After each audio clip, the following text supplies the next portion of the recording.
ओडिशा उच्च माध्यमिक परिषद +2 परीक्षा सर्वाधिक नंबर रखी उत्तीर्ण होता छात्र छात्री को कलिंग ट्यूटोरियल पक्षर संबर्धित परिप्रेक्षी में आयोजित कार्यक्रम में अनुष्ठान परिचालना निर्देशक ओम प्रकाश महापात्र अध्यक्षता करने सहित उत्तीर्ण छात्र छात्री को शुभेच्छा जणाइथिले। समाजसेवी दीपक महापात्र, गणित विभाग अध्यापक सुब्रत चांद, सर्वेश्वर जेना, अमितेश बेहरा, शाश्वती पति प्रमुख एथिरे जोगदे कृति छात्र छात्री को पुष्पगुच्छ दे संबर्धित करथिले। विगत वर्ष भली बालेश्वर नंबर 1 कोचिंग सेंटर भावे कलिंग ट्यूटोरियल छात्र छात्री सफलता प्रदर्शन जारी रही बोली शिक्षानुष्ठान निर्देशक श्री महापात्र कहिथिले। कलिंग ट्यूटोरियल पढ़ुवा गायत्री संखुआ 540, सत्यसुमन परिडा 539, शुभश्री बेहरा 531, सुभद्रा दास 526, जयश्री पाल 525, रोजालिन विश्वाल 522, स्वयंप्रभा महालिक 515, सुहानी बेरा 507, मुन्ना गंगाल 504 नंबर रखी गौरव आनी देइछन्ते। विशेषकर गायत्री संखुआ और सत्यसुमन परिडा फकीरमोहन उच्च माध्यमिक विद्यालय प्रथम 10 जनक मध्यरे निजर स्थान रखिबारे सक्षम होइतिबा सूचना देइथिले। चलित वर्ष कलिंग ट्यूटोरियल 120 जन छात्र छात्री परीक्षा देइथिबा बेले 100% रिजल्ट सह 95% छात्र छात्री प्रथम श्रेणी रे उत्तीर्ण होइछन्ते। सेहीपरि कलिंग ट्यूटोरियल पढ़ुवा 70% छात्र छात्री मैट्रिक रे रखिथिबा नंबर ठारू आशातीत अधिक नंबर रखिबारे सक्षम होई पारिछन्ति। अनुष्ठान उत्तम परिचालना, अध्यापक अध्यापिका निष्ठापूर्ण शिक्षादान और छात्र छात्री कठोर अध्यावसाय जोगु ही सफलता मिल पारिछि बोली परिचालना निर्देशक श्री महापात्र मत प्रकाश करथिले। तेबे अनुष्ठान आगामी दिन में भी यही धारा बजाय रहिबो बोली से कहिथिले। उन्नत शिक्षा भित्तिभूमि, दक्ष शिक्षक एवं सुंदर शैक्षिक परिवेश मध्यरे आगामी दिन में मध्य छात्र छात्री सर्वोत्कृष्ट प्रदर्शन जारी रखिबे बोली श्री महापात्र आशा प्रकाश करथिले।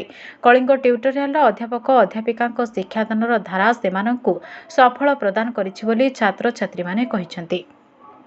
2024 +2 रिजल्ट रे प्रतिवर्ष भली कलिंग ट्यूटोरियल छात्र छात्री माने बहुत भल परीक्षा फल प्रदर्शन करचंती।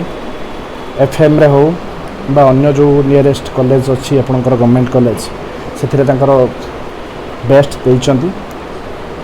हमर जत्ते भी पिला परीक्षा देइथिले सबुठार बड़ कथा होची 100% सक्सेसफुल रिजल्ट जोटा आम 2017 मसीह मेंटेन करथिलु से पोजीशन पुणी थरे मेंटेन करिचु।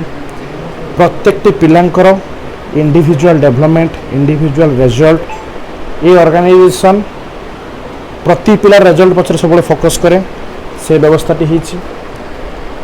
फकीरमोहन कॉलेज रे दुईटी विभाग साइंस हो कि आर्ट्स हो दुईटी विभाग रे आम पिला माने भल प्रदर्शन करिसंती। सत्य सुमन परिडा, गायत्री संखुआ, जयश्री पाल, सुहानी बेहरा, स्वयंप्रभा महालिक आउ आमर रोजालिन विश्वाल एमती आहरी अनेक कृतकार्य पिला माने उपस्थित हो पारि नांती। कलिंग ट्यूटोरियल जमिति प्रतिवर्ष निजर सक्सेस स्टोरी आपण मानको अभिभावक मानको छात्र छात्री मानको देई थाए ए वर्ष मध्ये देइछि।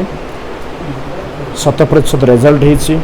90% पिलांको ऊपर जहाँ जमती फोकस रही आपनकर 500 एभव आम पाखे 15 टी पिला 80% एभव रे 45 टी पिला और सबुठ बड़ कथा फर्स्ट डिवीजन संख्या सब अधिका रही थाए ए वर्ष बहुत बढ़िया रही।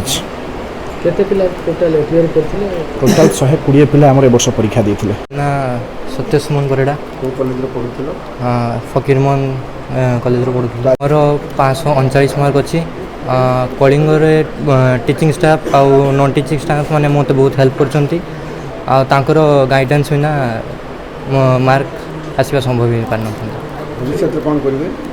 भविष्य में डॉक्टर हेबा पई चेष्टा करिवे। मोर एग्जाम रे 90% रही एथिपाई मोर समस्त टीचर को धन्यवाद देवी कारण तांकर गाइडेंस बिना यहाँ संभव हो पार था। यहाँ समस्त टीचिंग नॉन टीचिंग स्टाफ बहुत हेल्प कर समस्त को धन्यवाद देवी। मोर गुरुजन समस्त आशीर्वाद बिना मुझे कर।